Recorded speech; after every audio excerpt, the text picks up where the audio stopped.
ਵੱਖ-ਵੱਖ ਜ਼ਿਲ੍ਹਿਆਂ ਤੋਂ ਦੇਖ ਰਹੇ ਸਾਡੇ ਸਕੂਲਾਂ ਦੇ ਪਿਆਰੇ ਵਿਦਿਆਰਥੀਓ ਅਤੇ ਉਹਨਾਂ ਦੇ ਨਾਲ ਬੈਠੇ ਸਤਿਕਾਰਯੋਗ ਅਧਿਆਪਕ ਸਾਥੀਓ, ਮੈਂ Amita Rani, lecturer biology, government senior secondary school Mahindarganj Rajpura ਤੋਂ ਅੱਜ ਦੇ ਇਸ ਐਜੂਸੈਟ ਲੈਕਚਰ ਦੇ ਵਿੱਚ ਕੁਝ ਖਾਸ ਚਰਚਾ ਦਾ ਵਿਸ਼ਾ ਲੈ ਕੇ ਹਾਜ਼ਰ ਹੋਈ ਹਾਂ।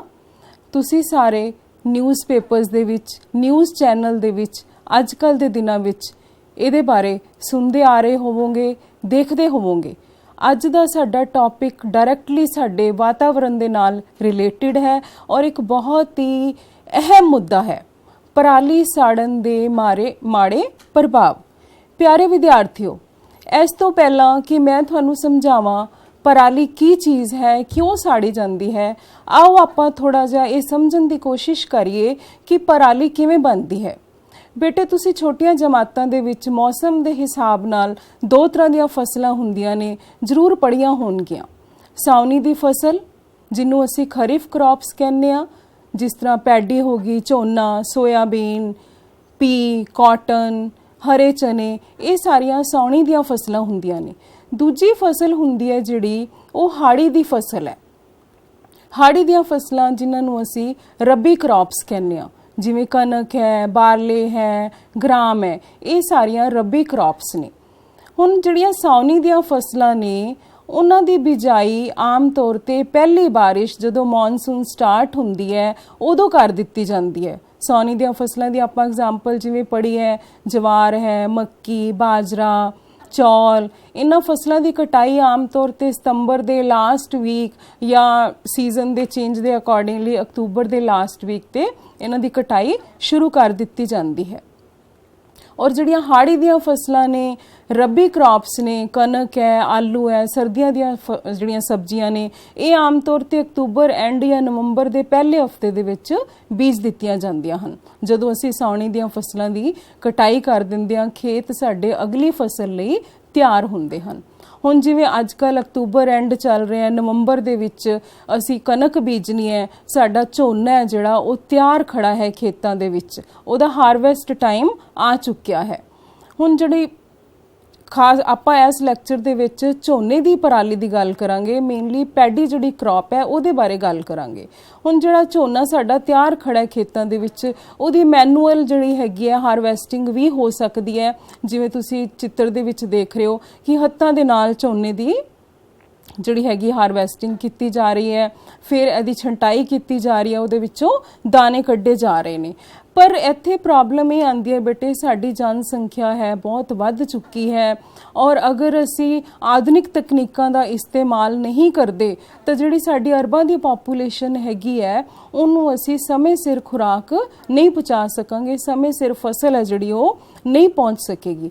ਤਾਂ ਉਹਦੇ ਵਾਸਤੇ ਜਿਹੜੀ ਹੈਗੀ ਹੈ ਆਧੁਨਿਕ ਕੰਬਾਈਨਾਂ ਔਰ ਹਾਰਵੈਸਟਰਾਂ ਦੀ ਮਦਦ ਲਈ ਜਾਂਦੀ ਹੈ। ਹੁਣ ਦੇਖੋ ਤੁਸੀਂ ਕਿੰਨੀ ਹਾਈ ਟੈਕ ਮਸ਼ੀਨ ਹੈ ਜਿਹਦੇ ਨਾਲ ਪੈਡੀ ਦੀ ਹਾਰਵੈਸਟਿੰਗ ਕੀਤੀ ਜਾ ਰਹੀ ਹੈ, ਝੋਨੇ ਦੀ ਕਟਾਈ ਹੋ ਰਹੀ ਹੈ।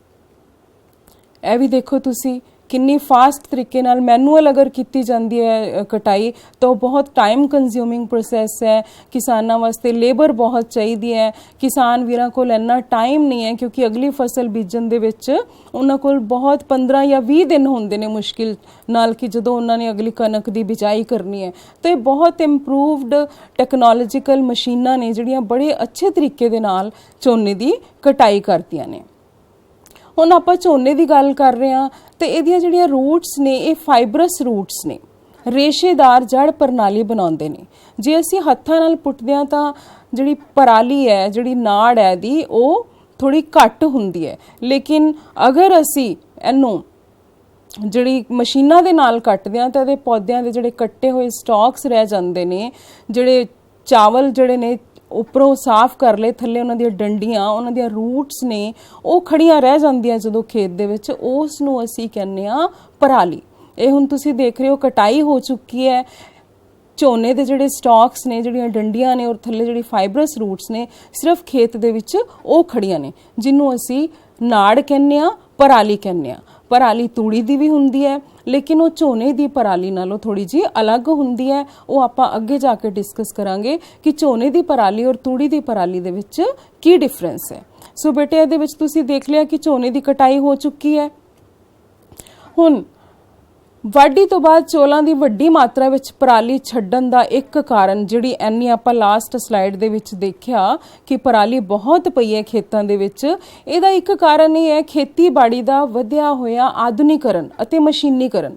ਸਾਡੇ ਕੋਲ ਇੰਨੀਆਂ ਅੱਛੀਆਂ ਮਸ਼ੀਨਾਂ ਆ ਗਈਆਂ ਨੇ, ਇੰਨੀਆਂ ਟੈਕਨੋਲੋਜੀ ਡਿਵੈਲਪ ਹੋ ਚੁੱਕੀ ਹੈ ਐਗਰੀਕਲਚਰ ਦੇ ਵਿੱਚ ਕਿ ਉਹ ਸਿਰਫ ਦਾਣੇ ਹੀ ਬਹੁਤ ਘੱਟ ਸਮੇਂ ਦੇ ਵਿੱਚ ਸਾਡੇ ਦਾਣੇ ਅਲੱਗ ਹੋ ਜਾਂਦੇ ਨੇ, ਔਰ ਜਿਹੜੀ ਪਰਾਲੀ ਹੈ, ਨਾੜ ਹੈ, ਜਿਹੜੇ ਸਟਾਕਸ ਨੇ ਉਹ ਵਿੱਚ ਹੀ ਖੜੇ ਰਹਿੰਦੇ ਨੇ। ਮਸ਼ੀਨੀ ਵਾਢੀ ਨਾਲ ਚੌਲਾਂ ਦੇ ਦਾਣਿਆਂ ਨੂੰ ਕੱਢਿਆ ਜਾਂਦਾ ਹੈ ਔਰ ਇੱਕ ਵੱਡੀ ਰਹਿੰਦ ਖੂੰਦ ਸਾਡੀ ਖੇਤ ਦੀ ਜ਼ਮੀਨ ਦੇ ਵਿੱਚ ਰਹਿ ਜਾਂਦੀ ਹੈ। ਔਰ ਲੇਬਰ ਦਾ ਜਿਹੜਾ ਵੱਡੇ ਖਰਚੇ ਅਤੇ ਵਧੇ ਹੋਏ ਸਮੇਂ ਕਾਰਨ ਕਿਸਾਨਾਂ ਲਈ ਹੱਥੀਂ ਵਾਢੀ ਕਰਨਾ ਕੋਈ ਵਿਕਲਪ ਨਹੀਂ ਹੈ। ਸੋ ਇਹ ਟਾਈਮ ਨੂੰ ਬਚਾਉਣ ਵਾਸਤੇ, ਕਿਉਂਕਿ ਸਮਾਂ ਬਹੁਤ ਘੱਟ ਹੈ ਅਗਲੀ ਫਸਲ ਬੀਜਣ ਵਾਸਤੇ, ਤਾਂ ਕਿਸਾਨ ਨੇ ਜਿਹੜੇ ਉਹ ਆਧੁਨਿਕ ਮਸ਼ੀਨਾਂ ਦਾ ਇਸਤੇਮਾਲ ਕਰਦੇ ਨੇ ਝੋਨੇ ਦੀ ਕਟਾਈ ਵਾਸਤੇ। ਹੁਣ ਪਹਿਲਾਂ ਕੀ ਹੁੰਦਾ ਸੀ, ਪਰਾਲੀ ਪਹਿਲਾਂ ਵੀ ਹੁੰਦੀ ਸੀਗੀ, ਉਦੋਂ ਕੀ ਪਹਿਲਾਂ ਪਸ਼ੂਆਂ ਦੇ ਥੱਲੇ, ਜਿਹੜੇ ਪਸ਼ੂਆਂ ਦੇ ਜਿੱਥੇ ਉਹਨਾਂ ਨੂੰ ਰੱਖਣਾ ਸੀ ਉਹਨਾਂ ਦੀ ਜਗ੍ਹਾ, ਉਹਨੂੰ ਗਰਮ ਰੱਖਣ ਵਾਸਤੇ ਸਰਦੀਆਂ ਨੂੰ ਪਰਾਲੀ ਵਿਛਾ ਦਿੱਤੀ ਜਾਂਦੀ ਸੀ, ਜਾਂ ਖਾਣਾ ਪਕਾਉਣ ਲਈ ਇਹਨੂੰ ਬਾਲਣ ਦੇ ਤੌਰ ਤੇ ਵੀ ਵਰਤਿਆ ਜਾਂਦਾ ਸੀਗਾ। ਲੇਕਿਨ ਅੱਜ ਕੱਲ੍ਹ ਥੋੜ੍ਹਾ ਜਿਹਾ ਕੱਚੇ ਘਰ ਬਣਾਉਣ ਲਈ ਵੀ ਪਰਾਲੀ ਦੀ ਵਰਤੋਂ ਕੀਤੀ ਜਾਂਦੀ ਸੀ। ਪਹਿਲਾਂ ਪਿੰਡਾਂ ਵਿੱਚ ਆਮ ਪਹਿਲਾਂ ਜਿਹੜੀਆਂ ਛੱਤਾਂ ਕੱਚੀਆਂ ਹੁੰਦੀਆਂ ਸੀ ਤਾਂ ਉਹਦੇ ਉੱਤੇ ਪਰਾਲੀ ਪਾ ਕੇ ਔਰ ਥੋੜ੍ਹਾ ਜਿਹਾ ਪਰਾਲੀ ਦਾ ਯੂਜ਼ ਹੋ ਜਾਂਦਾ ਸੀਗਾ। ਹੁਣ ਕੀ ਹੁੰਦਾ ਹੈ ਕਿ ਇਹ ਗੱਲ ਥੋੜੀ ਜੀ ਪੁਰਾਣੀ ਹੋ ਗਈ ਹੈ, ਆਊਟਡੇਟਡ ਹੋ ਗਈ ਹੈ, ਔਰ ਦੂਸਰਾ ਉਹਨਾਂ ਨੂੰ ਚਾਰੇ ਵਜੋਂ ਵੀ ਨਹੀਂ ਵਰਤਿਆ ਜਾਂਦਾ। ਪਸ਼ੂਆਂ ਨੂੰ ਜਿਹੜਾ ਪਰਾਲੀ ਹੈ, ਝੋਨੇ ਦੀ ਪਰਾਲੀ ਹੈ, ਉਹਦਾ ਚਾਰਾ ਨਹੀਂ ਪਾਇਆ ਜਾਂਦਾ ਕਿਉਂਕਿ ਇਹਦੇ ਵਿੱਚ ਸਿਲਿਕਾ ਔਰ ਲਿਗਨਿਨ ਇਹਦੀ ਮਾਤਰਾ ਬਹੁਤ ਜ਼ਿਆਦਾ ਹੈ। ਜੇ ਪਸ਼ੂਆਂ ਨੂੰ ਅਸੀਂ ਐਜ਼ ਏ ਚਾਰਾ ਦਿੰਦੇ ਹਾਂ, ਕੈਟਲ ਫੀਡ ਦਿੰਦੇ ਹਾਂ, ਤੇ ਇਹ ਪਸ਼ੂਆਂ ਨੂੰ ਹਜਮ ਨਹੀਂ ਹੁੰਦਾ। ਸਾਡੇ ਜਿਹੜੇ ਪਸ਼ੂ ਨੇ ਉਹ ਬਿਮਾਰ ਹੋ ਜਾਂਦੇ ਨੇ ਔਰ ਇਹਦੇ ਵਿੱਚ ਨਿਊਟ੍ਰੀਐਂਟਸ ਦੀ ਵੀ ਘਾਟ ਹੈ। ਇਸ ਲਈ ਦੁੱਧ ਦਾ ਉਤਪਾਦਨ ਹੈ ਉਹ ਵੀ ਠੀਕ ਨਹੀਂ ਹੋਏਗਾ ਫਿਰ। ਔਰ ਅਗਰ ਜ਼ਰੂਰਤ ਹੈ ਵੀ ਕਿ ਇਸ ਪਰਾਲੀ ਨੂੰ ਅਸੀਂ ਯੂਜ਼ ਕਰਨਾ ਹੈ ਤਾਂ ਉਹਦੇ ਵਾਸਤੇ ਇਹਦੀ ਪ੍ਰੀ ਟ੍ਰੀਟਮੈਂਟ ਬਹੁਤ ਜ਼ਰੂਰੀ ਹੈ, ਜਿਹੜੀ ਫਿਰ ਇੱਕ ਕਿਸਾਨ ਵਾਸਤੇ ਇੱਕ ਵਾਧੂ ਖਰਚੇ ਦਾ ਘਰ ਹੈ। ਸੋ ਸਮੱਸਿਆ ਕੀ ਆ ਰਹੀ ਹੈ ਕਿ ਪਰਾਲੀ ਹੈ ਜਿਹੜੀ ਇਸ ਦਾ ਕੀ ਕੀਤਾ ਜਾਵੇ। ਇੰਨੀ ਟਨਾਂ ਦੇ ਟਨ ਜਿਹੜੀ ਪਰਾਲੀ ਪੈਦਾ ਹੋ ਰਹੀ ਹੈ ਸਾਡੇ ਖੇਤਾਂ ਦੇ ਵਿੱਚ, ਕਿਉਂਕਿ ਸਾਡੇ ਪੰਜਾਬ ਨੂੰ ਅਨਾਜ ਦੀ ਟੋਕਰੀ ਕਿਹਾ ਜਾਂਦਾ ਹੈ। ਕਣਕ ਔਰ ਚਾਵਲ ਦੀ ਜਿਹੜੀ ਖੇਤੀ ਹੈ ਉਹਦੇ ਵਿੱਚ ਅਸੀਂ ਮੋਹਰੀ ਹਾਂ। ਅਸੀਂ 60% ਜਿਹੜੀ ਸਪਲਾਈ ਹੈ ਉਹ ਸਿਰਫ ਪੰਜਾਬ ਕਰ ਰਿਹਾ ਕਣਕ ਔਰ ਚਾਵਲ ਦੀ। ਲੇਕਿਨ ਅਗਰ ਅਸੀਂ ਇਹਦੀ ਪਰਾਲੀ ਨੂੰ, ਝੋਨੇ ਦੀ ਪਰਾਲੀ ਨੂੰ ਖੇਤ ਵਿੱਚ ਹੀ ਛੱਡ ਦਈਏ ਕਿ ਕੀ ਕਰੀਏ, ਫਿਰ ਕੀ ਹੋ ਸਕਦਾ? ਸੋਚ ਕੇ ਦੇਖੋ ਬੇਟੇ, ਫਿਰ ਕੀ ਹੋਏਗਾ?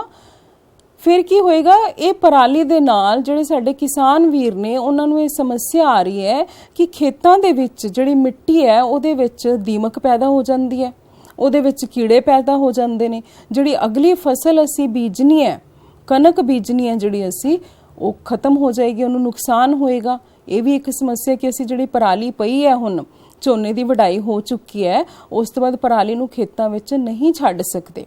ਉਹਦੇ ਨਾਲ ਸਾਡੀ ਜਿਹੜੀ ਮਿੱਟੀ ਹੈ ਉਹ ਖਰਾਬ ਹੋ ਰਹੀ ਹੈ। ਇਹਦੀ ਆਪਣੇ ਆਪ ਖਾਦ ਵੀ ਨਹੀਂ ਬਣਦੀ। ਜਿਵੇਂ ਮੈਂ ਤੁਹਾਨੂੰ ਦੱਸਿਆ, ਇਹਦੇ ਵਿੱਚ ਸਿਲਿਕਾ ਐਂਡ ਲਿਗਨਿਨ ਕੰਟੈਂਟ ਹੈ ਜਿਹੜਾ ਉਹ ਬਹੁਤ ਜ਼ਿਆਦਾ ਹੈਗਾ, ਤਾਂ ਖੇਤ ਦੇ ਵਿੱਚ ਵੀ ਨਹੀਂ ਛੱਡੀ ਜਾ ਸਕਦੀ। ਫਿਰ ਕੀ ਕਰੀਏ? ਸਮਾਂ ਵੀ ਘੱਟ ਹੈ ਸਾਡੇ ਕੋਲ। ਕਿਸਾਨ ਵੀਰ ਕਹਿੰਦੇ ਨੇ ਕਿ 20-25 ਦਿਨ ਨੇ ਸਾਡੇ ਕੋਲ, ਉਹਦੇ ਵਿੱਚ ਅਸੀਂ ਖੇਤ ਸਾਫ਼ ਕਰਕੇ, ਝੋਨੇ ਦੀ ਕਟਾਈ ਕਰਕੇ ਅਸੀਂ ਅਗਲੀ ਫਸਲ ਕਣਕ ਬੀਜਣੀ ਹੈ। 15-20 ਦਿਨ ਦਾ ਟਾਈਮ ਹੈ। ਤਾਂ ਕੀ ਪ੍ਰੈਕਟਿਸ ਵਿੱਚ ਕੀ ਲਿਆਂਦਾ ਜਾਂਦਾ ਹੈ ਕਿ ਫਾਸਟ ਤਰੀਕੇ ਦੇ ਨਾਲ ਜਿਹੜਾ ਹੈ ਖੇਤਾਂ ਦੀ ਅਗਲੀ ਫਸਲ ਦੀ ਬੀਜਣ ਵਾਸਤੇ ਤਿਆਰੀ ਕਰ ਲਿੱਤੀ ਜਾਵੇ। ਤਾਂ ਸਭ ਤੋਂ ਈਜ਼ੀਐਸਟ ਐਂਡ ਕੁਇਕੈਸਟ ਵੇ ਜਿਹੜਾ ਲੱਭਿਆ ਗਿਆ ਕਿ ਪਰਾਲੀ ਨੂੰ ਅੱਗ ਲਾ ਦਿਓ। ਬੇਟੇ ਦੇਖੋ, ਇੱਕ ਮਾਚਿਸ ਦੀ ਤਿੱਲੀ ਨਾਲ ਅੱਗ ਲਾਈ, ਸਾਰੇ ਖੇਤ ਦੇ ਵਿੱਚ ਪਰਾਲੀ ਹੈ ਜਿਹੜੀ ਉਹ ਭਾਂਬੜ ਤਰ੍ਹਾਂ ਅੱਗ ਫੈਲਦੀ ਹੈ, ਕਿਉਂਕਿ ਸੁੱਕੀ ਹੁੰਦੀ ਹੈ ਨਾੜ, ਔਰ ਖੇਤਾਂ ਦੇ ਵਿੱਚ ਜਿਹੜੀ ਹੈ ਪਰਾਲੀ ਨਸ਼ਟ ਹੋ ਜਾਂਦੀ ਹੈ। ਪਰ ਇੱਥੇ ਸੋਚਣ ਦੀ ਇਹ ਗੱਲ ਹੈ ਕਿ ਕਿਸਾਨ ਇਹ ਵਾਲਾ ਜਿਹੜਾ ਹੈਗਾ ਉਹਨੂੰ ਜ਼ਰੂਰਤ ਕਿਉਂ ਪਈ, ਉਹ ਪਰਾਲੀ ਨੂੰ ਕਿਉਂ ਸਾੜਨ ਲੱਗਿਆ? ਪਹਿਲੀ ਗੱਲ ਮੈਂ ਤੁਹਾਨੂੰ ਦੱਸੀ ਕਿ ਸਮਾਂ ਬਹੁਤ ਘੱਟ ਹੈ। ਆਪਾਂ ਇੱਥੇ ਜਰਾ ਪਿੱਛੇ ਝਾਤ ਮਾਰੀਏ ਤਾਂ 1960 ਦੇ ਵਿੱਚ ਹਰੀ ਕ੍ਰਾਂਤੀ ਜਦੋਂ ਆਈ ਸਾਡੇ ਦੇਸ਼ ਦੇ ਵਿੱਚ, ਤੇ ਪੰਜਾਬ ਤੇ ਹਰਿਆਣਾ ਦੇ ਕਿਸਾਨਾਂ ਨੂੰ ਸਰਕਾਰ ਨੇ ਬਹੁਤ ਉਤਸ਼ਾਹਿਤ ਕੀਤਾ ਅਨਾਜ ਉਤਪਾਦਨ ਦੇ ਲਈ। ਉਹਨਾਂ ਨੂੰ ਆਤਮ ਨਿਰਭਰ ਬਣਾਇਆ ਇਸ ਹਰਿਤ ਕ੍ਰਾਂਤੀ ਦੇ ਕਰਕੇ ਸਾਡੇ ਜਿਹੜੇ ਪੰਜਾਬ ਨੂੰ ਜਿਹੜਾ ਹੈ ਅਨਾਜ ਦੀ ਟੋਕਰੀ ਵਜੋਂ ਕਿਆ ਜਾਣ ਲੱਗਿਆ। ਬਹੁ ਫਸਲੀ ਜਿਹੜੀ ਰਵਾਇਤੀ ਖੇਤੀ ਸੀ ਸਾਡੀ, ਕਣਕ ਝੋਨੇ ਦੀ ਫਸਲਾਂ ਹੀ ਸਾਡੇ ਰੋਟੇਸ਼ਨ ਦੇ ਵਿੱਚ ਗਰੋ ਹੋਣ ਲੱਗੀਆਂ। ਕਿਸਾਨਾਂ ਨੂੰ ਸਾਉਣੀ ਦੇ ਸੀਜ਼ਨ ਦੇ ਵਿੱਚ ਜਦੋਂ ਬਾਰਿਸ਼ਾਂ ਸ਼ੁਰੂ ਹੋਈਆਂ ਉਦੋਂ ਝੋਨਾ ਲਾਜ਼ਮੀ ਕੀਤਾ ਗਿਆ, ਤਾਂ ਕਿ ਬਾਰਿਸ਼ਾਂ ਹੋ ਰਹੀਆਂ ਤਾਂ ਬਾਰਿਸ਼ੀ ਪਾਣੀ ਦੇ ਨਾਲ ਜ਼ਮੀਨੀ ਪਾਣੀ ਹੈ ਜਿਹੜਾ ਉਹਦੀ ਵਰਤੋਂ ਘੱਟ ਹੋ ਜਾਵੇ, ਪਾਣੀ ਦੇ ਨੁਕਸਾਨ ਤੋਂ ਬਚਿਆ ਜਾ ਸਕੇ। ਤੇ ਝੋਨੇ ਦੀ ਫਸਲ ਦੀ ਕਟਾਈ ਤੇ ਅਗਲੀ ਫਸਲ ਦੀ ਜਿਹੜੀ ਸਰਦੀਆਂ ਦੀ ਫਸਲ ਹੈ ਉਹਦੇ ਵਿਚਕਾਰ ਸਮਾਂ ਘੱਟ ਹੋਣ ਕਰਕੇ ਕਿਸਾਨ ਨੂੰ ਜਿਹੜੇ ਕਿਸਾਨ ਵੀਰ ਨੇ ਸਾਡੇ ਉਹ ਪਹਿਲਾਂ ਇਹ ਸਟੈਪ ਚੱਕਣ ਲੱਗ ਗਏ ਕਿ ਈਜ਼ੀ ਵੇ ਹੈਗਾ, ਨਾੜ ਨੂੰ ਕੀ ਕੀਤਾ ਜਾਏ, ਪਰਾਲੀ ਨੂੰ ਕੀ ਕੀਤਾ ਜਾਏ, ਅੱਗ ਲਗਾ ਦਿੱਤੀ ਜਾਵੇ। ਪਰ ਹੁਣ ਇੱਥੇ ਬੇਟੇ ਕੁਐਸਚਨ ਇਹ ਹੁੰਦਾ ਹੈ ਕਿ ਸੱਚਮੁੱਚ ਫਸਲਾਂ ਦੀ ਰਹਿੰਦ ਖੂੰਦ ਜਿਸ ਨੂੰ ਅਸੀਂ ਪਰਾਲੀ ਕਿਹਾ ਹੈ, ਨਾੜ ਕਿਹਾ ਹੈ, ਤੂੜੀ ਕਹਿੰਦੇ ਆ, ਕਿ ਅੱਗ ਲਗਾਉਣਾ ਇਸ ਨੂੰ ਸਮੱਸਿਆ ਨੂੰ ਨਜਿੱਠਣ ਦਾ ਕਿ ਇਹ ਸੱਚਮੁੱਚ ਸਭ ਤੋਂ ਸਸਤਾ ਤਰੀਕਾ ਹੈ, ਕਿ ਇਹ ਤੇਜ਼ ਤਰੀਕਾ ਹੈ? Is it the easiest and economical way to clear the soil, to make the soil for the next crop? ਫਿਰ ਇੱਥੇ ਵੀ ਕੁਐਸਚਨ ਉਠਾਇਆ ਜਾਂਦਾ ਹੈ ਕਿ ਅੱਗ ਲਾਉਣ ਦੇ ਨਾਲ ਜਿਹੜੇ ਨਦੀਨ ਨੇ ਜਿਹੜੇ ਕਿ ਫਸਲਾਂ ਨੂੰ ਖਰਾਬ ਕਰਦੇ ਨੇ, ਜਿਹੜੀਆਂ ਮੇਨ ਫਸਲਾਂ ਨੇ ਉਹਨਾਂ ਦੀ ਨਿਊਟ੍ਰੀਸ਼ਨ ਆਪ ਲੈਂਦੇ ਨੇ, ਕਿ ਇਹ ਸੱਚਮੁੱਚ ਅੱਗ ਲਗਾਉਣ ਦੇ ਨਾਲ ਜਿਹੜੇ ਨਦੀਨ ਨੇ ਸਾਡੇ ਉਹ ਵੀ ਨਸ਼ਟ ਹੁੰਦੇ ਨੇ? ਇਹ ਸੋਚਣ ਵਾਲੀ ਗੱਲ ਹੈ। ਪਰ ਪਰਾਲੀ ਸਾੜਨਾ, ਜਿਸ ਤਰ੍ਹਾਂ ਆਪਾਂ ਦੇਖਿਆ ਕਿ ਅੱਗ ਲਗਾਉਣਾ ਖੇਤ ਨੂੰ, ਇਹ ਇੱਕ ਵਿਕਲਪ ਨਹੀਂ ਹੈ। ਪਿਆਰੇ ਬੱਚਿਓ, ਅੱਜ ਦੀ ਚਰਚਾ ਦਾ ਮੇਨ ਜਿਹੜਾ ਹੈਗਾ ਐਮਫੈਸਿਸ ਇਹੀ ਹੈ ਕਿ ਅਸੀਂ ਤੁਹਾਡੇ ਥਰੂ, ਵਿਦਿਆਰਥੀਆਂ ਦੇ ਥਰੂ ਜਿਹੜੇ ਕਿ ਕੱਲ ਦੇ ਵਿਗਿਆਨੀ ਨੇ, ਅਸੀਂ ਉਹਨਾਂ ਦੇ ਥਰੂ ਇਹ ਮੈਸੇਜ ਪਹੁੰਚਾਉਣਾ ਹੈਗਾ ਕਿ ਅਸੀਂ ਖੇਤਾਂ ਦੇ ਵਿੱਚ ਜਿਹੜੀ ਖੜੀ ਪਰਾਲੀ ਹੈ, ਝੋਨਾ ਕੱਟਿਆ ਜਾ ਰਿਹਾ ਹੈ, ਉਹਨੂੰ ਅੱਗ ਨਹੀਂ ਲਗਾਉਣੀ, ਨਾ ਹੀ ਆਪਣੇ ਆਸ-ਪਾਸ ਅਸੀਂ ਕਿਸੇ ਨੂੰ ਅਲਾਉ ਕਰਨਾ ਹੈ ਕਿ ਪਰਾਲੀ ਨੂੰ ਅੱਗ ਲਗਾਈ ਜਾਵੇ। ਸੋ ਪਿਆਰੇ ਬੱਚਿਓ, ਕੀ ਪਰਾਲੀ ਨੂੰ ਅੱਗ ਲਗਾਉਣੀ ਚਾਹੀਦੀ ਹੈ ਜਾਂ ਨਹੀਂ? ਤਾਂ ਮਾਈ ਆਨਸਰ ਇਜ਼ ਨੋ।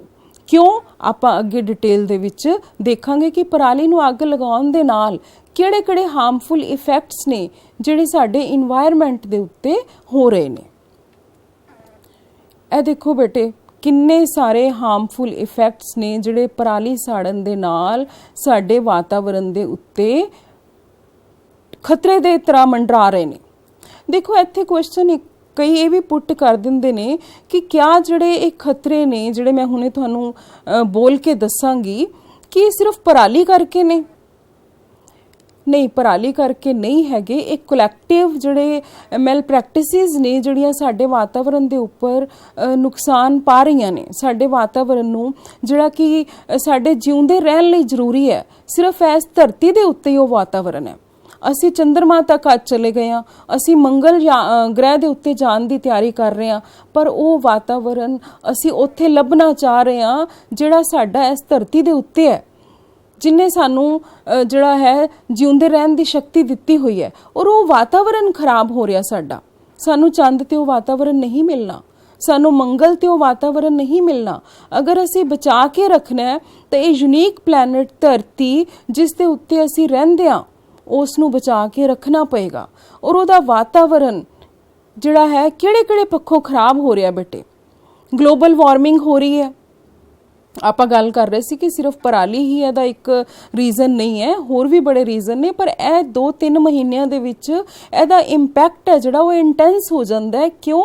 ਕਿਉਂਕਿ ਹਵਾ ਦੇ ਵਿੱਚ ਨਮੀ ਹੈ, ਔਰ ਜਦੋਂ ਅਸੀਂ ਖੇਤਾਂ ਦੇ ਵਿੱਚ ਅੱਗ ਲਗਾ ਦਿੱਤੀ ਤਾਂ ਉਹਦੇ ਨਾਲ ਧੂਆਂ ਉੱਪਰ ਉੱਠੇਗਾ, ਉਹਦੇ ਵਿੱਚ ਅਨਬਰਨਟ ਕਾਰਬਨ ਪਾਰਟੀਕਲਸ ਨੇ। ਆਪਾਂ ਅੱਗੇ ਜਾ ਕੇ ਪੜਾਂਗੇ, ਹਿਊਮਿਡਿਟੀ ਜ਼ਿਆਦਾ ਹੈਗੀ ਹੈ, ਉਹ ਕਾਰਬਨ ਪਾਰਟੀਕਲਸ ਉਸ ਦਾਇਰੇ ਦੇ ਵਿੱਚ ਹੀ ਘੁੰਮਦੇ ਰਹਿੰਦੇ ਨੇ ਜਿਸ ਦਾਇਰੇ ਦੇ ਵਿੱਚ ਲਿਵਿੰਗ ਆਰਗੇਨਿਜ਼ਮ ਨੇ ਰਹਿਣਾ, ਜਿੱਥੇ ਅਸੀਂ ਸਾਹ ਲੈਣਾ, ਜਿੱਥੇ ਪੌਦਿਆਂ ਨੂੰ ਜਿਹੜੀ ਕਾਰਬਨ ਡਾਈਆਕਸਾਈਡ ਚਾਹੀਦੀ ਹੈ ਉਹਨਾਂ ਨੂੰ ਪਿਓਰ ਕਾਰਬਨ ਡਾਈਆਕਸਾਈਡ ਨਹੀਂ ਮਿਲੇਗੀ, ਸਾਨੂੰ ਪਿਓਰ ਆਕਸੀਜਨ ਸਾਹ ਵਾਸਤੇ ਨਹੀਂ ਮਿਲੇਗੀ, ਕਿਉਂਕਿ ਉਸ ਦਾਇਰੇ ਦੇ ਵਿੱਚ ਧੂਆਂ ਫੈਲਿਆ ਹੋਇਆ, ਧੁਆਂਖੀ ਧੁੰਦ ਹੈ। ਠੀਕ ਹੈ, ਇਹਦੇ ਵਿੱਚ ਵਹੀਕਲ ਪੋਲਿਊਸ਼ਨ ਵੀ ਆ ਗਿਆ। ਬਟ ਅਗਰ ਪਰਾਲੀ ਇਸ ਸੀਜ਼ਨ ਦੇ ਵਿੱਚ ਜਲ ਰਹੀ ਹੈ ਤਾਂ ਪੋਲਿਊਸ਼ਨ, 에ਅਰ ਪੋਲਿਊਸ਼ਨ ਦੀ ਇੰਟੈਂਸਿਟੀ ਹੈ ਉਹ ਕਿਤੇ ਨਾ ਕਿਤੇ ਇਹਨਾਂ 2-3 ਮਹੀਨਿਆਂ ਦੇ ਵਿੱਚ ਬਹੁਤ ਵੱਧਦੀ ਹੈ, ਕਿਉਂਕਿ ਉੱਥੇ ਹੀ ਸਰਕੂਲੇਟ ਕਰਦੀ ਉਹ ਹੈਵੀ ਹਵਾ ਜਿਹਦੇ ਵਿੱਚ ਧੂਆਂ ਹੈਗਾ, ਜਿਹਦੇ ਵਿੱਚ ਅਨਸੜੇ ਕਾਰਬਨ ਦੇ ਪਾਰਟੀਕਲਸ ਨੇ। ਸੋ ਗਲੋਬਲ ਵਾਰਮਿੰਗ ਇੱਕ ਪਹਿਲਾ ਇਹਦਾ ਜਿਹੜਾ ਹੈਗਾ ਮਾੜਾ ਪ੍ਰਭਾਵ ਹੈ। ਜੇ ਪਰਾਲੀ ਸੜਦੀ ਹੈ ਗਲੋਬਲ ਵਾਰਮਿੰਗ ਹੋਏਗੀ। ਲਾਸ ਆਫ ਪਲਾਂਟ ਨਿਊਟ੍ਰੀਐਂਟਸ, ਅਸੀਂ ਸੋਇਲ ਦੇ ਉੱਤੇ ਅੱਗ ਲਗਾ ਰਹੇ ਹਾਂ, ਸੋਇਲ ਦੀ ਉਪਜਾਊ ਸ਼ਕਤੀ ਖਤਮ ਹੋਏਗੀ। ਸੋਇਲ ਦੇ ਉਪਜਾਊ ਸ਼ਕਤੀ ਖਤਮ ਹੋਏਗੀ ਤਾਂ ਜਿਹੜੇ ਤਰ੍ਹਾਂ ਤਰ੍ਹਾਂ ਦੇ ਪੌਦੇ ਨੇ ਉੱਥੇ ਉਹ ਖਤਮ ਹੋਣਗੇ। ਸਾਡਾ ਜਿਹੜਾ ਫਲੋਰਾ ਹੈ ਉਹ ਖਤਮ ਹੋਏਗਾ। ਠੀਕ ਹੈ, ਸੋਇਲ ਦੇ ਵਿੱਚ ਜਿਹੜੇ ਅੰਦਰ ਮਾਈਕਰੋ ਆਰਗੇਨਿਜ਼ਮਸ ਨੇ, ਜਿਹੜੇ ਛੋਟੇ ਛੋਟੇ ਮਿੱਤਰ ਕੀੜੇ ਨੇ, ਸਾਡੇ ਮਿੱਤਰ ਕੀੜੇ ਨੇ ਜਿਵੇਂ ਅਰਥਵਰਮ ਹੈ, ਉਹ ਸਾਰੇ ਜਲਣਗੇ। ਲਾਸ ਆਫ ਕਾਰਬਨ ਕੰਟੈਂਟ ਹੋਏਗਾ, ਜਿਹੜੀ ਸਾਡੀ ਨੈਚੁਰਲ ਜਿਹੜੀ ਫਰਟੀਲਿਟੀ ਹੈ ਸੋਇਲ ਦੀ, ਜਿਹੜੇ ਨਿਊਟ੍ਰੀਐਂਟਸ ਕਰਕੇ ਹੈ, ਉਹ ਖਰਾਬ ਹੋਏਗੀ। ਦੇਖੋ, ਜਦੋਂ ਅਸੀਂ ਮਿੱਟੀ ਨੂੰ ਅੱਗ ਹੀ ਲਗਾ ਦਿੱਤੀ ਤਾਂ ਉਹਦੇ ਵਿੱਚ ਜੋ ਵੀ ਹੈ ਉਹ ਸੜ ਕੇ ਸੁਆਹ ਹੋ ਜਾਏਗਾ। ਅੱਗ ਦੇ ਨਾਲ ਕੋਈ ਨਹੀਂ ਬਚ ਸਕਦਾ। ਅਸੀਂ ਅਗਰ ਅੱਗ ਦੇ ਕੋਲ ਥੋੜਾ ਜਿਹਾ ਬੈਠਦੇ ਹਾਂ, ਸਾਨੂੰ ਥੋੜਾ ਜਿਹਾ ਸੇਕਾ ਲੱਗਦਾ, ਅਸੀਂ ਆਪਣੀ ਕੁਰਸੀ ਪਿਛਾਂ ਕਰ ਲੈਂਦੇ ਹਾਂ ਕਿ ਇੱਥੇ ਤਾਂ ਸੇਕ ਹੈ। ਲੇਕਿਨ ਅਗਰ ਅਸੀਂ ਖੇਤਾਂ ਦੇ ਉੱਤੇ ਅੱਗ ਲਗਾ ਰਹੇ ਹਾਂ, ਤੁਸੀਂ ਇਮੇਜਿਨ ਕਰਕੇ ਦੇਖੋ ਕਿ ਉਸ ਧਰਤੀ ਦੇ ਥੱਲੇ, ਉਸ ਜਗ੍ਹਾ ਦੇ ਸੋਇਲ ਦੇ ਨੀਚੇ ਕਿੰਨੇ ਤਰ੍ਹਾਂ ਦੀ ਬਾਇਓਡਾਇਵਰਸਿਟੀ ਹੈ। ਉਹਨਾਂ ਨੂੰ ਤਾਂ ਮਿੰਟ ਸਕਿੰਟ ਵੀ ਨਹੀਂ ਲੱਗਣੇ, ਉਹ ਨਾਲ ਦੀ ਨਾਲ ਕੀ ਹੋ ਜਾਣਗੇ, ਖਤਮ ਹੋ ਜਾਣਗੇ। ਟੈਂਪਰੇਚਰ ਇੰਨਾ ਹਾਈ ਹੋ ਜਾਂਦਾ ਸੋਇਲ ਦਾ, ਉੱਪਰ ਦਾ ਟੈਂਪਰੇਚਰ ਹਵਾ ਦਾ ਤਾਂ ਹੁੰਦਾ ਹੀ ਹੈ, ਲੇਕਿਨ ਸੋਇਲ ਦੇ ਡੀਪ ਤੱਕ, ਅੰਡਰ ਸੋਇਲ ਤੱਕ ਵੀ ਟੈਂਪਰੇਚਰ ਹੈ ਉਹ ਕਾਫੀ ਦਿਨਾਂ ਤੱਕ ਹਾਈ ਰਹਿੰਦਾ। ਲਾਸ ਆਫ ਬਾਇਓਡਾਇਵਰਸਿਟੀ ਤਾਂ ਹੋਏਗੀ।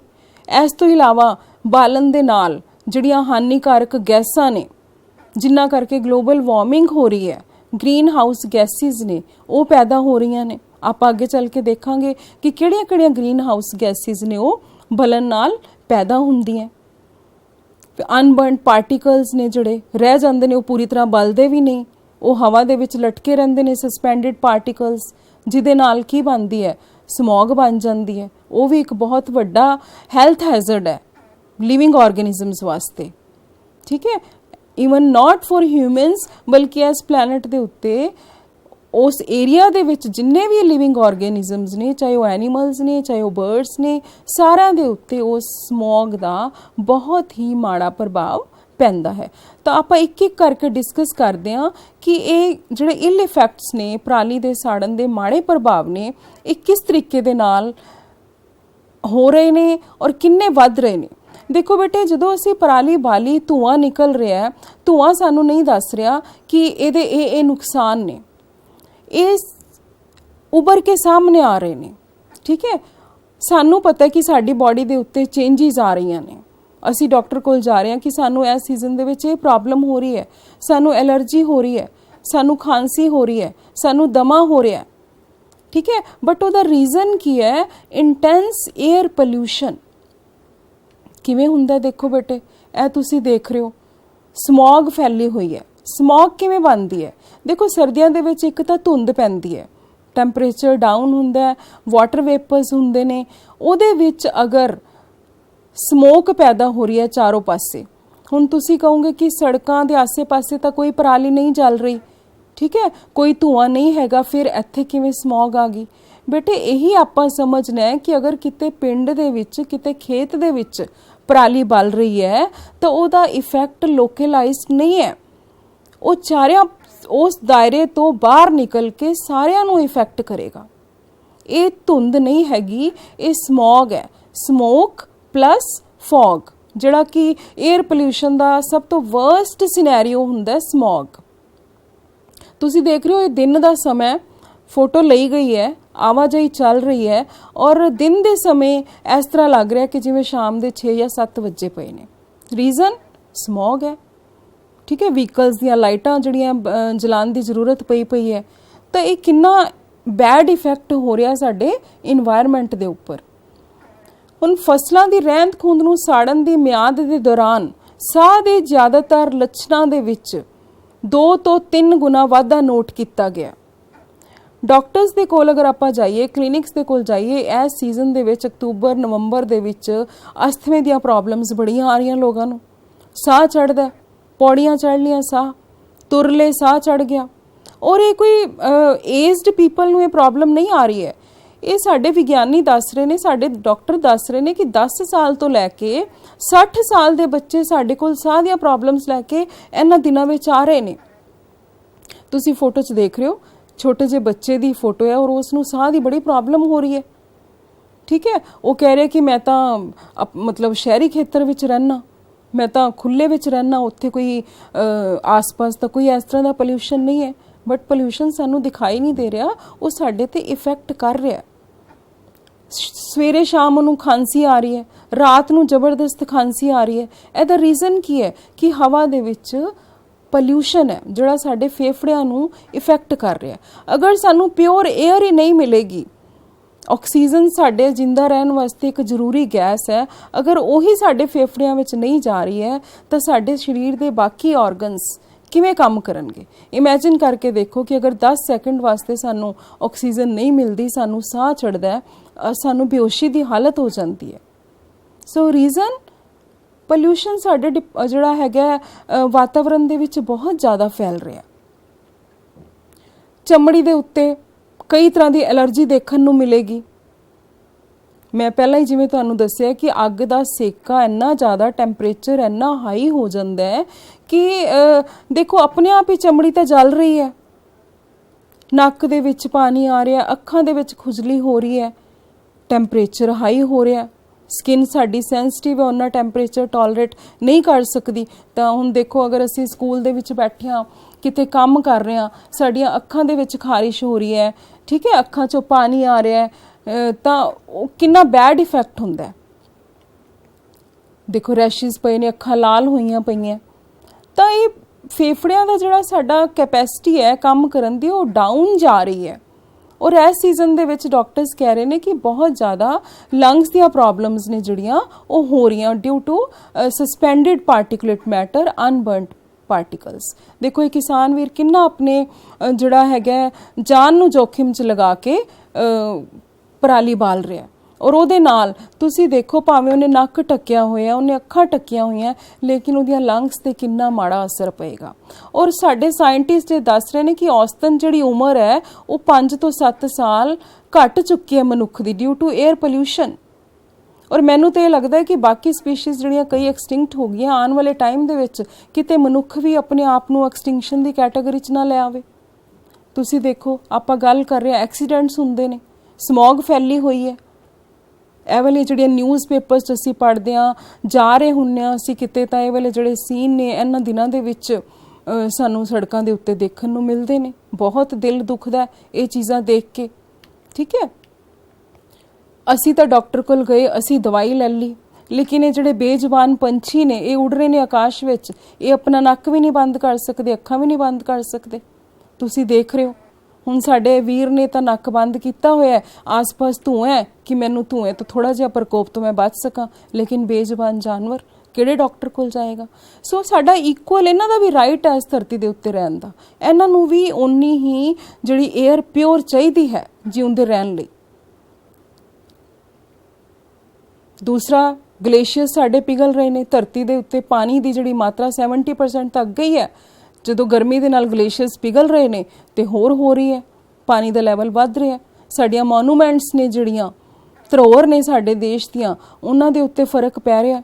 ਇਹ ਕਿਤੇ 50 ਸਾਲ ਪਹਿਲਾਂ ਦੀ ਫੋਟੋ ਹੋਏਗੀ, ਦੂਸਰੀ ਫੋਟੋ ਜਿਹੜੀ ਤੁਸੀਂ ਦੇਖ ਰਹੇ ਹੋ ਆਫਟਰ ਵਾਲੀ, ਇਹਦੇ 'ਚ ਤੁਸੀਂ ਦੇਖੋ ਕਿ ਤਾਜ ਮਹਿਲ ਦਾ ਕਲਰ ਹੀ ਚੇਂਜ ਹੋ ਗਿਆ।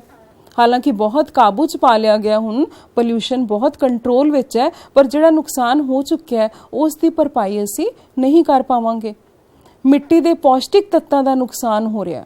NPK, ਧਰਤੀ ਦੇ ਨੈਚੁਰਲ ਜਿਹੜੇ ਤੱਤ ਨੇ ਉਹ ਖਤਮ ਹੋ ਰਹੇ ਨੇ। ਉਸ ਤੋਂ ਬਾਅਦ ਫਿਰ ਅਸੀਂ ਕੀ ਕਰ ਰਹੇ ਹਾਂ, ਭਰ ਕੇ ਰਸਾਇਣਿਕ ਖਾਦਾਂ ਪਾ ਰਹੇ ਹਾਂ। ਪਹਿਲਾਂ ਅਸੀਂ ਧਰਤੀ ਨੂੰ ਅੱਗ ਲਾ ਦਿੱਤੀ, ਫਿਰ ਉਸ ਤੋਂ ਬਾਅਦ ਅਸੀਂ ਰਸਾਇਣਿਕ ਖਾਦਾਂ ਪਾ ਦਿੱਤੀਆਂ। ਕਦੇ ਵੀ ਉਹ ਕੁਦਰਤੀ ਖਾਦ ਦਾ ਮੁਕਾਬਲਾ ਨਹੀਂ ਕਰ ਸਕਦੀਆਂ, ਬਲਕਿ ਉਹ ਸਾਡੀ ਜ਼ਮੀਨ ਦੀ ਉਪਜਾਊ ਸ਼ਕਤੀ ਨੂੰ ਘੱਟ ਕਰ ਰਹੀਆਂ ਨੇ। ਸਬਜ਼ੀਆਂ ਦੇ ਵਿੱਚ ਜਿਹੜੇ ਨਿਊਟ੍ਰੀਐਂਟਸ, ਫਰੂਟਸ ਜਿਹੜੇ ਨਿਊਟ੍ਰੀਐਂਟਸ ਹੋਣੇ ਚਾਹੀਦੇ ਨੇ ਉਹ ਘਟਦੇ ਜਾ ਰਹੇ ਨੇ। ਝਾੜ ਵੱਧ ਰਿਹਾ ਲੇਕਿਨ ਉਹਨਾਂ ਦੀ ਕੁਆਲਿਟੀ ਕਿਤੇ ਨਾ ਕਿਤੇ ਅਗਰ ਆਪਾਂ ਪਹਿਲਾਂ ਨਾਲ ਕੰਪੇਅਰ ਕਰੀਏ ਤਾਂ ਉਹ ਡਾਊਨ ਜਾ ਰਹੀ ਹੈ। ਠੀਕ ਹੈ, ਸਾਡੇ ਮਾਈਕਰੋਬੀਅਲ ਜਿਹੜੇ ਫੰਗਸ ਹੈ, ਬੈਕਟੀਰੀਆ ਨੇ, ਮਿੱਤਰ ਕੀੜੇ ਨੇ, ਉਹ ਮਰ ਰਹੇ ਨੇ। ਦੇਖੋ ਕੌਣ ਜਿੰਦਾ ਰਹਿ ਸਕਦਾ ਇੰਨੀ ਅੱਗ ਦੇ ਵਿੱਚ, ਬੋਲ ਨਹੀਂ ਸਕਦੇ ਲੇਕਿਨ ਉਹ ਬਿਨਾਂ ਬੋਲੇ ਮਾਰੇ ਜਾ ਰਹੇ ਨੇ। ਸੋ ਇੰਪੈਕਟ ਇਜ਼ ਇਨੋਰਮਸ, ਬਹੁਤ ਇੰਟੈਂਸ ਇਫੈਕਟ ਹੋ ਰਿਹਾ ਹੈ। ਠੀਕ ਹੈ, ਪਰਾਲੀ ਦੇ ਬਲਨ ਨਾਲ ਬਹੁਤ ਹਾਰਮਫੁਲ ਗੈਸਿਸ ਇਨਵਾਇਰਨਮੈਂਟ ਦੇ ਵਿੱਚ ਫੈਲ ਰਹੀਆਂ ਨੇ, ਜਿਹਦਾ ਲੌਂਗ ਟਰਮ ਇਫੈਕਟ ਹੈ ਜਿਹੜਾ ਉਹ ਸਾਡੇ ਕਾਬੂ ਦੇ ਵਿੱਚ ਨਹੀਂ ਰਹਿਣਾ ਜੇ ਅਸੀਂ ਹੁਣ ਨਹੀਂ ਸੰਭਲੇ ਤਾਂ। ਤੇਜ਼ਾਬੀ ਵਰਖਾ ਬਣ ਰਹੀ ਹੈ, ਹੁਣ ਜੋ ਅਸੀਂ ਥੱਲੋਂ ਭੇਜ ਰਹੇ ਹਾਂ ਹਾਰਮਫੁਲ ਗੈਸਿਸ ਉਹ ਵਾਪਸ ਨੀਚੇ ਆ ਰਹੀਆਂ, ਕਿਉਂਕਿ ਜਲ ਚੱਕਰ ਚੱਲਦਾ ਹੈ, ਤੇਜ਼ਾਬ ਨੀਚੇ ਪੈ ਰਿਹਾ, ਤੇਜ਼ਾਬ ਨੀਚੇ ਪੈਣ ਨਾਲ ਜਿਹਦੇ ਉੱਤੇ ਪਏਗਾ ਉਹ ਚੀਜ਼ ਖੁਰ ਜਾਏਗੀ, ਸਾਡਾ ਅੰਡਰਗਰਾਉਂਡ ਵਾਟਰ ਖਰਾਬ ਹੋ ਰਿਹਾ, ਸਾਹ ਦੀਆਂ ਪ੍ਰੋਬਲਮਸ ਹੋ ਰਹੀਆਂ, ਸਾਡੀਆਂ ਮੋਨੂਮੈਂਟਸ ਡੈਮੇਜ ਹੋ ਰਹੀਆਂ ਨੇ ਐਸਿਡ ਰੇਨ ਨਾਲ। ਇਹ ਤੁਸੀਂ ਆਫਟਰ ਐਂਡ ਬਿਫੋਰ ਦੇਖ ਸਕਦੇ ਹੋ ਐਸਿਡ ਰੇਨ ਦੇ ਨਾਲ ਕਿਵੇਂ ਦਰਖਤ ਸੜੇ ਪਏ ਨੇ। ਔਰ ਐਕੁਐਟਿਕ ਸਿਸਟਮ ਹੈ ਜਿਹੜਾ ਉਹ ਤੇਜ਼ਾਬੀ ਵਰਖਾ ਦੇ ਨਾਲ ਉਹਦੇ ਤੇ ਬਹੁਤ ਹੀ ਮਾੜਾ ਪ੍ਰਭਾਵ ਪੈਂਦਾ। ਜਦੋਂ ਪਾਣੀ ਦੇ ਵਿੱਚ ਤੇਜ਼ਾਬ ਹੈ ਤਾਂ ਉਹਦੇ ਵਿੱਚ ਰਹਿਣ ਵਾਲੇ ਜਿਹੜੇ ਜੀਵ ਜੰਤੂ ਨੇ, ਐਕੁਐਟਿਕ ਐਨੀਮਲਸ ਨੇ, ਉਹ ਕਿਸ ਤਰ੍ਹਾਂ ਦੇ ਨਾਲ ਜਿੰਦਾ ਰਹਿ ਸਕਦੇ ਨੇ। ਤੁਸੀਂ ਦੇਖ ਰਹੇ ਹੋ ਕਿ ਕਿੱਦਾਂ ਮੱਛੀਆਂ ਨੇ ਲੱਖਾਂ ਦੀ ਤਾਦਾਦ ਦੇ ਵਿੱਚ ਮਰੀਆਂ ਪਈਆਂ ਨੇ। ਸੋ ਬੇਟੇ ਇੱਥੇ ਮੈਂ ਫਿਰ ਕੁਐਸਚਨ ਪੁੱਛਦੀ ਹਾਂ ਕਿ ਪਰਾਲੀ ਸਾੜਨਾ ਹੀ ਇੱਕ ਵਿਕਲਪ ਹੈ? ਨਹੀਂ।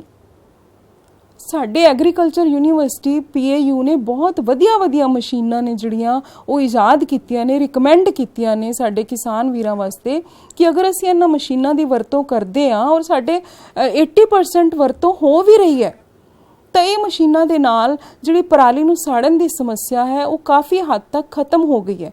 ਰੋਟਾਵੇਟਰ ਚਲਾ ਦਿਓ ਜ਼ਮੀਨ ਦੇ ਵਿੱਚ, ਉਹ ਨਾਲ ਦੀ ਨਾਲ ਜ਼ਮੀਨ ਪੱਧਰੀ ਕਰ ਦਿੰਦਾ। ਜ਼ੀਰੋ ਟਿਲ ਸੀਡ ਡਰਿਲ ਹੈ ਜਿਹੜੀ ਪਿਛਲੀ ਫਸਲ ਦੀ ਪਰਾਲੀ ਵਿੱਚੇ ਦਬਾ ਕੇ ਔਰ ਨੈਕਸਟ ਫਸਲ ਜਿਹੜੀ ਉਹਦੇ ਬੀਜ ਹੁੰਦੇ ਨੇ ਬੋਏ ਜਾਂਦੇ ਨੇ। ਬੇਲਰ ਤੂੜੀ ਦੇ ਪਰਾਲੀ ਦੇ ਕੀ ਕਰਦਾ, ਉਹਦੇ ਖਿਲਾਰ ਨੂੰ ਘੱਟ ਕਰਕੇ ਉਹਦੇ ਰਾਉਂਡ ਸਰਕਲ ਜਾਂ ਸਕੁਅਰ ਉਹਦੇ ਪੈਕਟਸ ਬਣਾ ਕੇ, ਸਟੈਕਸ ਬਣਾ ਕੇ ਉਹਦੀ ਟਰਾਂਸਪੋਰਟ ਈਜ਼ੀ ਹੋ ਜਾਂਦੀ ਹੈ। ਇਹ ਰੋਟਾਵੇਟਰ ਦੇਖੋ ਜ਼ਮੀਨ ਨੂੰ ਪੱਧਰਾ ਕਰ ਰਿਹਾ, ਕਿੰਨੇ ਅੱਛੇ ਤਰੀਕੇ ਦੇ ਨਾਲ ਜਿਹੜੀ ਪਰਾਲੀ ਦੀ ਵਢਾਈ ਹੋ ਰਹੀ ਹੈ। ਇਹ ਬੇਲਰ ਤੁਹਾਨੂੰ ਮੈਂ ਦੱਸਿਆ, ਬੇਲਰ ਕੀ ਕਰਦੇ ਨੇ, ਜਿਹੜੀ ਫਾਲਤੂ ਪਰਾਲੀ ਹੈ ਉਸ ਨੂੰ ਇਸ ਤਰੀਕੇ ਦੇ ਨਾਲ ਉਹਦਾ ਖਿਲਾਰ ਘੱਟ ਕਰਕੇ ਉਹਦੇ ਰਾਉਂਡ ਜਿਹੜੇ ਸਟੈਕਸ ਜਾਂ ਸਕੁਅਰ ਸਟੈਕਸ ਬਣਾ ਕੇ ਟਰਾਂਸਪੋਰਟ ਕੀਤੇ ਜਾਂਦੇ ਨੇ। ਪੈਡੀ ਸਟਰਾ ਚੌਪਰ ਹੈ, ਰੀਪਰ ਬਾਈਂਡਰ ਨੇ, ਸਾਡੀਆਂ ਸਾਰੀਆਂ ਆਧੁਨਿਕ ਮਸ਼ੀਨਾਂ ਨੇ ਜਿਹੜੀਆਂ ਕਿ ਸਾਡੀ ਇਸ ਸਮੱਸਿਆ ਦਾ ਕਾਫੀ ਹੱਦ ਤੱਕ ਸਮਾਧਾਨ ਕਰ ਚੁੱਕੀਆਂ ਨੇ ਅਗਰ ਅਸੀਂ ਇਹਨਾਂ ਦੇ ਯੂਜ਼ ਕਰਦੇ ਹਾਂ ਤਾਂ। ਪੈਡੀ ਨੂੰ ਪ੍ਰੈਸ ਕਰਕੇ ਟਰਾਂਸਪੋਰਟ ਕੀਤਾ ਜਾ ਸਕਦਾ ਹੈ। ਠੀਕ ਹੈ, ਇੱਕ ਛੱਤੀਸਗੜ੍ਹ ਦਾ ਮਾਡਲ ਹੈ ਗੋਥਾਨ ਮਾਡਲ, ਜਿਹਦੇ ਵਿੱਚ ਜਿੰਨਾ ਵੀ ਝੋਨਾ ਹੁੰਦਾ ਲੋਕੀ ਉੱਥੇ ਜਮ੍ਹਾਂ ਕਰਾ ਕੇ ਆ ਜਾਂਦੇ ਨੇ। ਜਮ੍ਹਾਂ ਕਰਾਉਣ ਤੋਂ ਬਾਅਦ ਕੀ ਅਸੀਂ ਉਹਦਾ ਵਿਕਲਪ ਕਰ ਸਕਦੇ ਹਾਂ? ਖੁੰਭਾਂ ਦੀ ਕਾਸ਼ਤ ਕੀਤੀ ਜਾਂਦੀ ਹੈ, ਕਿਸਾਨ ਵੀਰਾਂ ਨੂੰ ਸਿਖਲਾਈ ਦਿੱਤੀ ਜਾਂਦੀ ਹੈ ਕਿ ਤੁਸੀਂ ਇਹਦੇ ਨਾਲ ਕਿਸ ਤਰ੍ਹਾਂ ਦੇ ਨਾਲ ਆਪਣੀ ਖੁੰਭਾਂ ਦੀ ਕਾਸ਼ਤ ਕਰ ਸਕਦੇ ਹੋ, ਧਰਤੀ ਦੀ ਉਪਜਾਊ ਸ਼ਕਤੀ ਨੂੰ ਵਧਾ ਸਕਦੇ ਹੋ। ਔਰ 2014 ਔਰ 15 ਦੇ ਵਿੱਚ ਨੈਸ਼ਨਲ ਗ੍ਰੀਨ ਟ੍ਰਿਬਿਊਨਲ ਨੇ ਸਟਬਲ ਬਰਨਿੰਗ ਨੂੰ ਕੁਝ ਰਾਜਾਂ ਦੇ ਵਿੱਚ ਬੈਨ ਕੀਤਾ ਹੋਇਆ ਕਿ ਬਿਲਕੁਲ ਵੀ ਸਟਬਲ ਬਰਨਿੰਗ ਪਰਾਲੀ ਨੂੰ ਨਹੀਂ ਸਾੜ ਸਕਦੇ। ਇਹ ਸੈਟੇਲਾਈਟ ਰਾਹੀਂ ਉਹ ਦੇਖਦੇ ਨੇ ਕਿ ਕਿੱਥੇ ਪਰਾਲੀ ਬਲ ਰਹੀ ਹੈ, ਉੱਥੇ ਉਸੇ ਟਾਈਮ ਪਹੁੰਚ ਕੇ ਫਾਈਨ ਕੀਤਾ ਜਾਂਦਾ ਹੈ। ਠੀਕ ਹੈ, ਤਾਂ ਕਿ ਸਾਡੇ ਇਨਵਾਇਰਨਮੈਂਟ ਨੂੰ ਬਚਾਇਆ ਜਾ ਸਕੇ।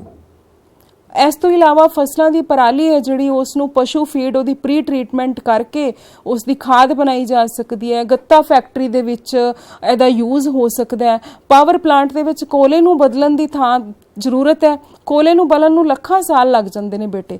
ਔਰ ਅਗਰ ਅਸੀਂ ਇਹੀ ਕੋਲੇ ਦੀ ਜਗ੍ਹਾ ਤੇ ਪਰਾਲੀ ਦੀ ਵਰਤੋਂ ਕਰੀਏ ਤਾਂ ਸਾਡੇ ਜਿਹੜੇ ਫੋਸਿਲ ਫਿਊਲਸ ਨੇ ਉਹ ਆਉਣ ਵਾਲੀਆਂ ਜਨਰੇਸ਼ਨਸ ਵਾਸਤੇ ਅਸੀਂ ਰੱਖ ਸਕਦੇ ਹਾਂ। ਇਹ ਨਾ ਸਿਰਫ ਸਾਡੇ ਬੁਨਿਆਦੀ ਢਾਂਚੇ ਦੇ ਜੀਵਨ ਨੂੰ ਵਧਾਉਣ ਵਿੱਚ ਮਦਦ ਕਰੇਗਾ, ਸਗੋਂ ਵਾਤਾਵਰਣ ਦੇ ਵਿੱਚ ਜਿਹੜੀ ਲਾਗਤ ਹੈ, ਵਾਤਾਵਰਣ ਜਿਹੜਾ ਪੋਲਿਊਟ ਹੋ ਰਿਹਾ ਹੈ, ਸਾਡੇ ਰਿਸੋਰਸਿਸ ਨੇ ਜਿਹੜੇ ਉਹ ਬਚੇ ਰਹਿਣਗੇ। ਪੂਸਾ ਸਪਰੇ ਡਿਵੈਲਪ ਕੀਤੀ ਹੈ ਇੱਕ IARI ਨੇ, ਇਹ ਇੱਕ ਬਾਇਓ ਜਿਹੜਾ ਹੈ ਵੇਸਟ ਡੀਕੰਪੋਜ਼ਰ ਹੈ। 15-20 ਦਿਨ ਦੇ ਵਿੱਚ ਝੋਨੇ ਦੀ ਪਰਾਲੀ ਨੂੰ ਇੱਕ ਖਾਦ ਦੇ ਵਿੱਚ ਬਦਲ ਦਿੰਦਾ। ਸੋ ਬੇਟੇ ਸਾਡੀਆਂ ਜਿਹੜੀਆਂ ਨਿਗਾਹਾਂ ਨੇ ਹੁਣ ਤੁਹਾਡੇ ਵਿਦਿਆਰਥੀਆਂ ਵੱਲ ਨੇ। ਤੁਸੀਂ ਅੱਜ ਦੇ ਵਿਦਿਆਰਥੀ, ਕੱਲ੍ਹ ਦੇ ਵਿਗਿਆਨੀ ਹੋ। ਤੁਸੀਂ ਜਿਹੜਾ ਹੈਗਾ ਇਹ ਸੁਨੇਹਾ ਘਰ ਘਰ ਪਹੁੰਚਾਉਣਾ ਹੈ, ਆਪਣੇ ਆਸ-ਪਾਸ ਸੁਸਾਇਟੀ ਦੇ ਵਿੱਚ ਪਹੁੰਚਾਉਣਾ ਹੈ ਕਿ ਪਰਾਲੀ ਨੂੰ ਬਾਲਣ ਦੇ ਨਾਲ ਸਾਡਾ ਇਨਵਾਇਰਨਮੈਂਟ ਹੈ ਜਿਹੜਾ ਉਹ ਹੋਰ ਜ਼ਿਆਦਾ ਖਰਾਬ ਹੋ ਰਿਹਾ ਹੈ। ਤਾਂ ਸਕੂਲਾਂ ਦੇ ਵਿੱਚ ਵੀ ਬੜੀਆਂ ਮੈਸਿਵ ਕੈਂਪੇਨਸ ਨੇ, ਸਰਕਾਰ ਆਪਣੇ ਲੈਵਲ ਤੇ ਬਹੁਤ ਯਤਨ ਕਰ ਰਹੀ ਹੈ। ਸਾਡਾ ਸਕੂਲ ਸਿੱਖਿਆ ਵਿਭਾਗ ਵੀ ਪੱਬਾਂ ਭਾਰ ਖੜਾ ਹੈ, ਸਕੂਲਾਂ ਦੇ ਵਿੱਚ ਜਾਗਰੂਕਤਾ ਮੁਹਿੰਮ ਚੱਲ ਰਹੀਆਂ ਨੇ ਕਿਉਂਕਿ ਪਤਾ ਹੈ ਕਿ ਪਰਾਲੀ ਹੈ ਜਿਹੜਾ ਝੋਨਾ ਕੱਟਿਆ ਜਾ ਰਿਹਾ ਤਾਂ ਇਹ ਵਾਲਾ ਨੈਕਸਟ ਸਟੈਪ ਹੈ ਜਿਹੜਾ ਪਰਾਲੀ ਨੂੰ ਬਾਲਣ ਵਾਲਾ ਨਾ ਲਿਆ ਜਾਵੇ। ਸਕੂਲਾਂ ਦੇ ਵਿੱਚ ਕੰਪੀਟੀਸ਼ਨਸ ਕਰਾਏ ਜਾ ਰਹੇ ਨੇ, ਬੱਚਿਆਂ ਨੂੰ ਜਾਗਰੂਕ ਕੀਤਾ ਜਾ ਰਿਹਾ ਹੈ, ਬੱਚਿਆਂ ਨੂੰ ਇਹਦੇ ਇਲ ਇਫੈਕਟਸ ਬਾਰੇ ਦੱਸਿਆ ਜਾ ਰਿਹਾ ਹੈ। ਕਿ ਪਰਾਲੀ ਨੂੰ ਅਸੀਂ ਨਹੀਂ ਬਾਲਣਾ, ਪਰਾਲੀ ਨੂੰ ਅਸੀਂ ਨਹੀਂ ਬਾਲਣ ਦਿਆਂਗੇ, ਅਸੀਂ ਇਸ ਧਰਤੀ ਨੂੰ ਬਚਾ ਕੇ ਰੱਖਣਾ ਹੈ, ਧਰਤੀ ਦੇ ਇਨਵਾਇਰਨਮੈਂਟ ਨੂੰ ਅਸੀਂ ਬਚਾ ਕੇ ਰੱਖਣਾ ਹੈ।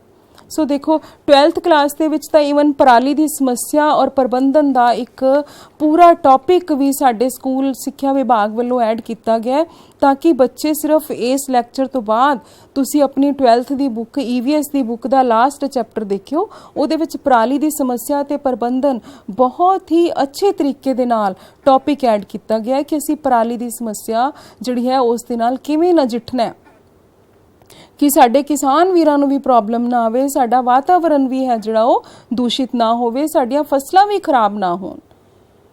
ਸੋ ਇਹ ਵੱਖ-ਵੱਖ ਸਕੂਲਾਂ ਦੇ ਵਿੱਚ ਜਾਗਰੂਕਤਾ ਮੁਹਿੰਮ ਚੱਲ ਰਹੀ ਹੈ ਬੇਟੇ, ਔਰ ਇਹ ਚਲਦੀ ਰਹਿਣੀ ਚਾਹੀਦੀ ਹੈ। ਸਿਰਫ ਇਸ ਸਾਲ ਨਹੀਂ, ਹਰ ਸਾਲ ਹਰ ਦਿਨ ਅਸੀਂ ਜਿਹੜਾ ਹੈ ਅਵੇਅਰ ਰਹਿਣਾ ਹੈ ਕਿ ਅਸੀਂ ਵਾਤਾਵਰਨ ਨੂੰ ਕਿਵੇਂ ਬਚਾ ਸਕਦੇ ਹਾਂ।